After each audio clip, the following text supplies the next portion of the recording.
어제였죠. 4월 17일에 부동산 청약 관련 3가지 변경 사항이 발표되었습니다. 그리고 이 발표 내용에 대해서 3기 신도시가 포함되는 건지 아닌지에 대해서 해석이 조금씩 다른데요. 이에 대한 정확한 해석과 앞으로 예비 청약자분들께서는 어떠한 기준으로 청약을 넣으셔야 하는지, 그리고 재개발 투자자분들께서는 어떠한 점을 조심해야 되는지에 대해 알아보는 시간을 갖도록 하겠습니다. 제 채널은 이처럼 과학적인 그리고 통계적인 부동산 분석, 청약 정보, 재테크 정보를 다루고 있습니다.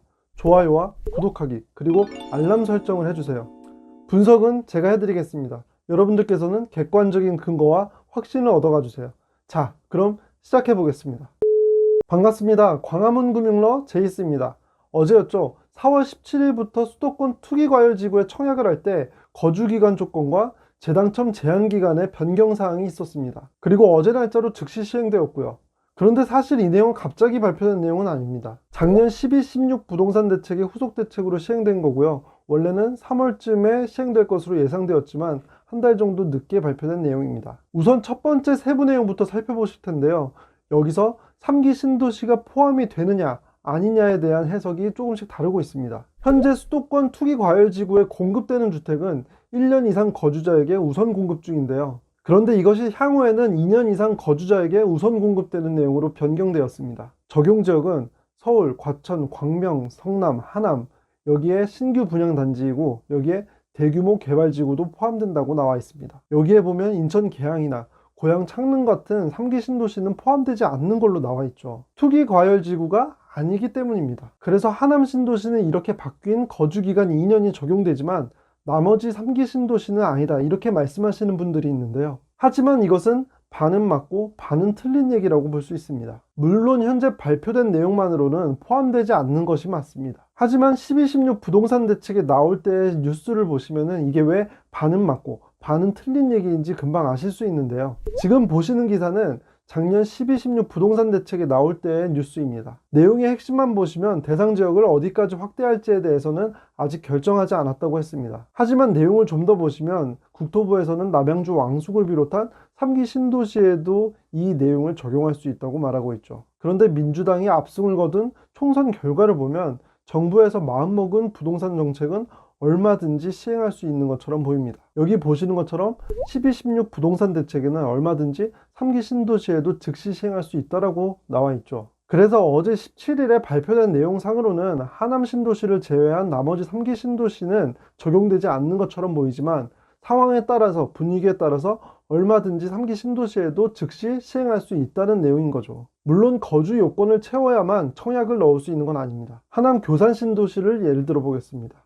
거주 요건을 채우면 하남시 거주민들에게 공급되는 최우선 공급 물량에서 일단 청약 당첨의 기회가 있고, 여기서 만약에 떨어진다고 하더라도 경기도 거주민들과 경쟁할 수 있습니다. 만약에 또 떨어진다고 하더라도 수도권 배정 물량에서 또 한 번 경쟁을 할 수 있기 때문에 총 3번의 기회를 얻을 수 있는 겁니다. 그만큼 당첨 확률은 높아지는 거고요. 그리고 많은 분들이 헷갈려 하시는 내용인데요. 이 바뀐 규칙은 2020년 4월 17일 이후로 입주자 모집 승인 신청이 진행되는 단지에 적용됩니다. 그리고 거주기간은 입주자 모집 공고일을 기준으로 계산이 됩니다. 예를 들어 입주자 모집 공고일이 2020년 5월 1일이라면 이 시점으로부터 2년 전부터 거주를 했어야 하는 거죠. 그동안 정부는 수요 억제 정책만을 사용했기 때문에 집값을 오히려 올려놨다라는 비판을 많이 받았습니다. 그렇기 때문에 3기 신도시 건설을 최대한 빨리 진행하려는 움직임을 보여왔고요. 그래서 빠르게 진행되는 신도시는 내년 말부터 입주자 모집을 진행할 것이라고 예고를 했습니다. 그래서 3기 신도시 청약을 준비하시는 분들께서는 지금부터 미리 2년 거주 기간을 감안해서 청약을 준비하시는 것이 좋아 보입니다. 그리고 3기 신도시의 입지는 오른쪽 위의 영상에서 제가 분석한 내용을 띄워드리겠습니다. 마스터 플랜이 발표된 신도시 위주로 제가 분석한 내용이고요.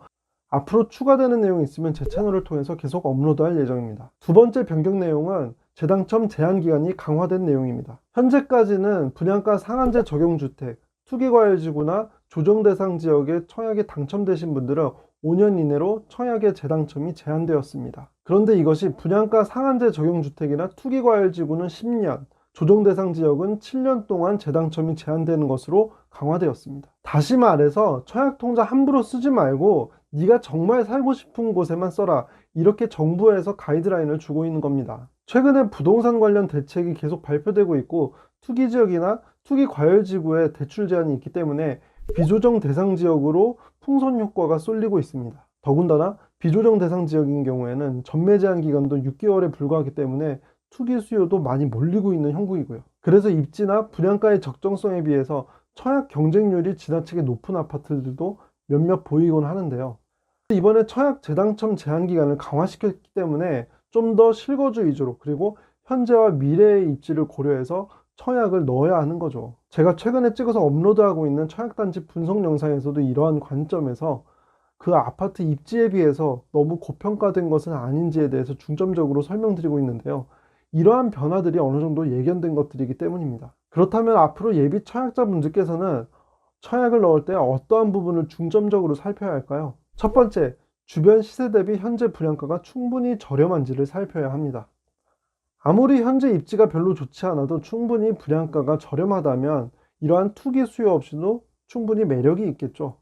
그리고 두 번째로는 12.16 부동산 대책 이후로 그 해당 지역의 아파트 매매 가격 지수가 지나치게 높아진 것은 아닌지를 살펴야 합니다. 12.16 부동산 대책에서 투기 지역과 투기 과열 지구에 대한 주택담보대출의 기준을 강화했습니다. 전반적으로 한도가 낮아졌죠.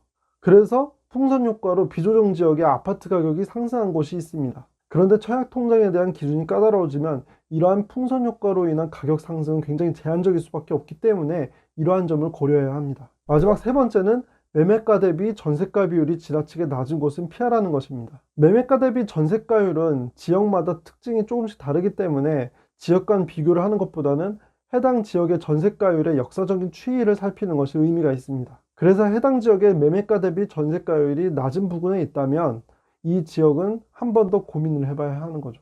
물론 청약은 내가 가장 살고 싶은 곳에 넣는 것이 가장 정석이라고 볼 수 있습니다. 그런데 현실적으로 가점이 높지 않은 분들에게는 현실적으로 선택권이 많이 없죠. 그리고 일단 살 곳을 빨리 마련하고 싶은 분도 있을 거예요.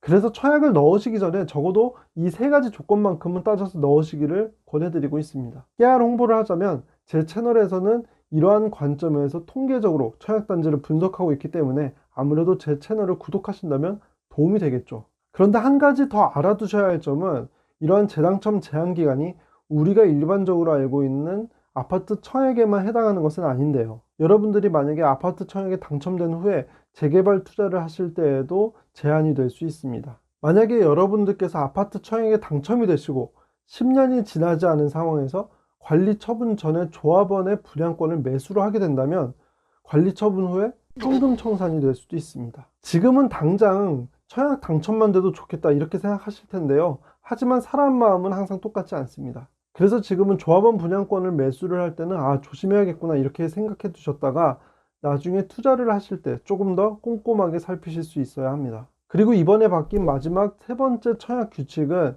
청약 통장을 부정한 방법으로 사용하신 분들에게는 10년 동안 청약 신청 자격을 제한한다는 내용입니다. 이건 뭐 제 구독자분들께서는 이런 거 안 하시겠죠? 길게 설명드리지 않겠습니다. 지금까지 설명드린 내용을 정리해 보겠습니다. 청약 규칙 관련 세 가지 변경 사항이 있었는데요. 첫 번째는 수도권 투기 과열 지구에서 우선 공급 기준이 거주 기간 1년에서 2년으로 강화되었다는 내용이었습니다. 그리고 현재 발표된 내용만으로는 하남 교산 신도시를 제외한 나머지 3기 신도시는 포함되어 있진 않지만 언제든지 이 나머지 3기 신도시들도 포함될 수 있기 때문에 이 점을 감안해 두셔야 한다고 했습니다. 그리고 청약 재당첨 제한 기간도 분양가 상한제 적용 지역이나 투기 과열 지역은 10년, 그리고 조정 대상 지역은 7년으로 길어졌기 때문에 청약을 넣으실 때 좀 더 신중하셔야 된다고 말씀드렸습니다. 그래서 최근에 풍선 효과로 아파트 매매 가격 지수가 급등한 지역, 그리고 역사적으로 전세가율이 가장 저점 부근에 있는 지역, 그리고 주변 시세 대비 분양가가 저렴하지 않은 아파트 단지 같은 경우에는 청약을 좀 더 신중하게 하셔야 된다고 말씀드렸고요. 그리고 마지막으로 청약 통장을 부정한 방법으로 사용하신 분들 같은 경우에는 10년 동안 청약 신청 자격을 제한한다고 했습니다. 저는 이번에 규칙의 변경 사항들이 굉장히 반갑게 느껴지는데요. 다른 건 시장 경제에 맡겨도 청약만큼은 무주택 실수요자에게 조금 더 기회가 갔으면 하는 마음이 있기 때문입니다. 내 집 마련의 기회를 기다리시는 분들에게 이번 청약 변경 사항들이 꼭 도움이 되셨으면 좋겠습니다. 행운은 갑자기 찾아온다는 말이 있습니다. 하지만 저는 준비 없이 오는 행운은 없다는 말을 더 믿고 있습니다. 제가 제공해드리는 영상들이 구독자 여러분들에게 행운을 가져다 드릴 수 있으면 좋겠습니다. 제 채널은 과학적인 그리고 통계적인 부동산 분석, 청약 정보, 재테크 정보를 다루고 있습니다. 좋아요와 구독하기 그리고 알람 설정을 해주세요. 끝까지 제 영상을 시청해주셔서 감사합니다.